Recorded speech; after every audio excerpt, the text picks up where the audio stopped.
Salam, hari ini kita bincang mengenai Islam, negara, bangsa dan budaya bersama Tuan Haji Aminuddin Yahya dari ISMA.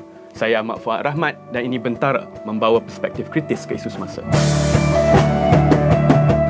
Terima kasih kerana bersama kita pada hari ini. Minggu depan, ISMA akan menyerahkan petisyen sejuta umat menentang Komengo. Apakah yang diharapkan oleh ISMA dalam langkah ini? Kita beberapa yang lepas, kita telah menyerahkan memorandum sebenarnya kepada pihak Kementerian Luar Negeri tentang suara rakyat. Bukan suara ISMA sahaja, tetapi suara rakyat keseluruhannya daripada Perlis sampai ke Sabah dan Sarawak, di mana kita telah ambil ratusan ribu tanda tangan secara peribadi oleh rakyat Malaysia, rakyat Marahin, yang membantah tentang tuntutan-tuntutan oleh pihak Komangu ini yang dilihat bercanggah dengan perlembagaan dan juga bercanggah dengan asas-asas Islam yang mencemarkan kesucian Islam.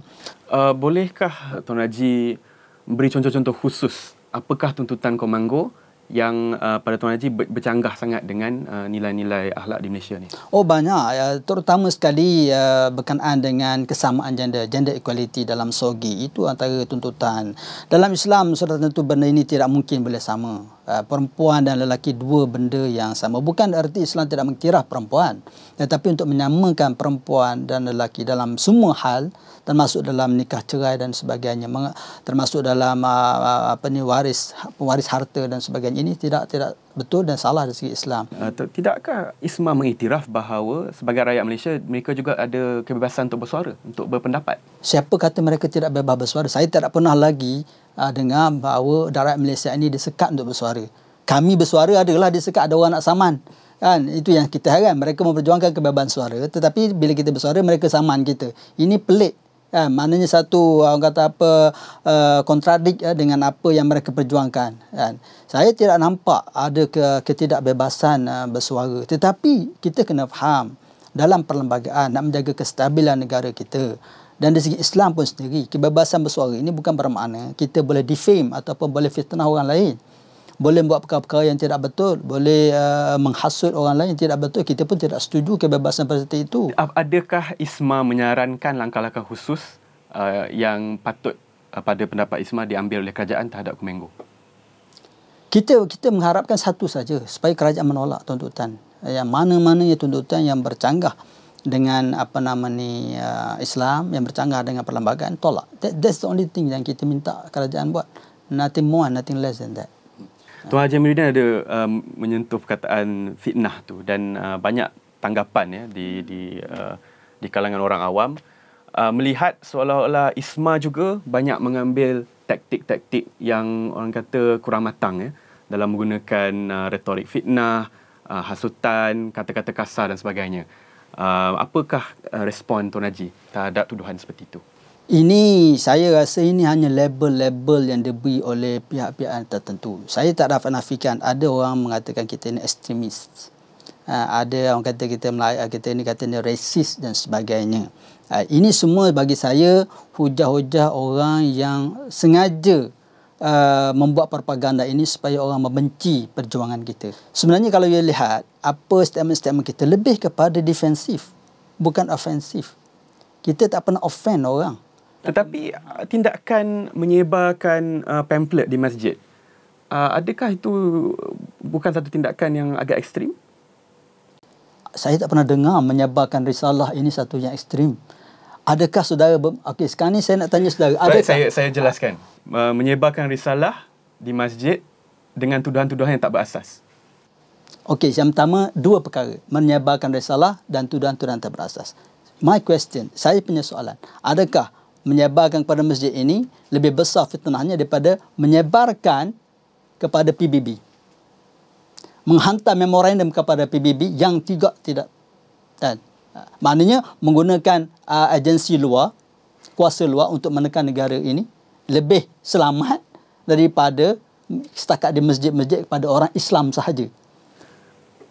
ISMA secara jelasnya menjuangkan Islam, menjuangkan keadilan mengikut takrifan ISMA. Tetapi kenapakah agenda Islam ni terikat dengan agenda negara bangsa?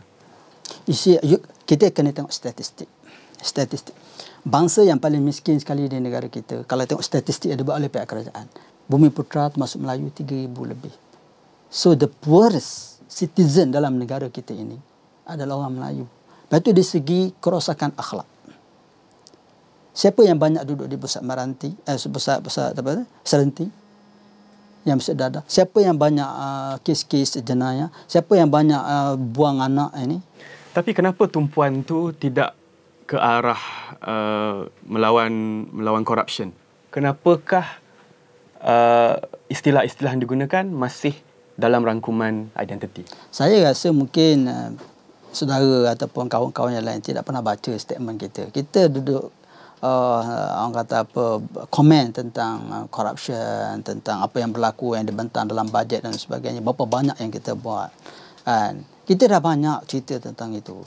Tetapi kadang-kadang kita tolak yang itu. Kita pun very selektif. Bila Isma sebut ini, kita pun highlight ini tolak. Kita tak nampak Isma hantam kerajaan, tamam dan sebagainya itu. Saya pun keluarkan statement. Itu banyak statement kita kalau tengok dalam kita punya web yang menghentam pemerintah yang ada ini tentang corruption dan sebagainya, ketirasan. Jadi kami di BFM mengalu-alukanlah petition melawan corruption sejuta umat. Soalan terakhir sebelum kami bersurai.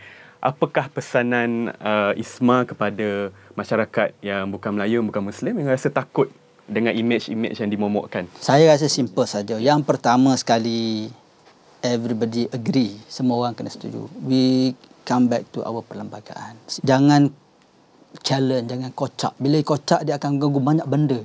Saya tak kata dia tak boleh dipinda, tetapi jangan kocak secara yang dibuat oleh sebahagian orang, macam Kombangun dan sebagainya. Kita ada saluran-salurannya. Parlimen is tempat kita punya ini. Kenapa kita nak pergi PBB dan sebagainya? Kita dah hidup secara harmoni sejak berapa lama? Daripada Merdeka sampai sekarang ini dah 50 tahun lebih. Yang agak kecoh ni baru 2-3 tahun saja. Sebelum ini kita semua harmoni. Jadi tidak ada masalah. Tetapi bila ada segolongan yang kita kata yang sengaja mendoktrinkan perkara-perkara yang tak betul ini menyebabkan kita berkocak. Itu yang pertama. Yang kedua, kita kena lihat dalam perspektif yang lebih luas. Saya mencadangkan biar rakyat ni dengar daripada dua-dua pihak. Jangan di sebelah pihak. Jangan baca certain media alternatif saja. Baca juga alternatif yang utama ini, yang nasional. Ada orang kata boykot yang ini. Baca ini je. Saya rasa tidak betul. Sebagai darat yang matang, kita kena dengar dua belah pihak. Saya haraplah dan saya yakin, sangat yakin di luar sana ramai bangsa-bangsa lain yang bukan Melayu ini pun tak setuju dengan Komando ni. I believe so. Cuma pasal dia yang kontrol media ni, alternatif ni, jadi dia mewawarkan benda-benda yang tak sepatutnya dia wawarkan. Terima kasih Tuan Haji Aminuddin sudi berkongsi fikiran dan menerima kritikan. Ini rancangan Bentara. Tonton lagi kami minggu depan. Terima kasih.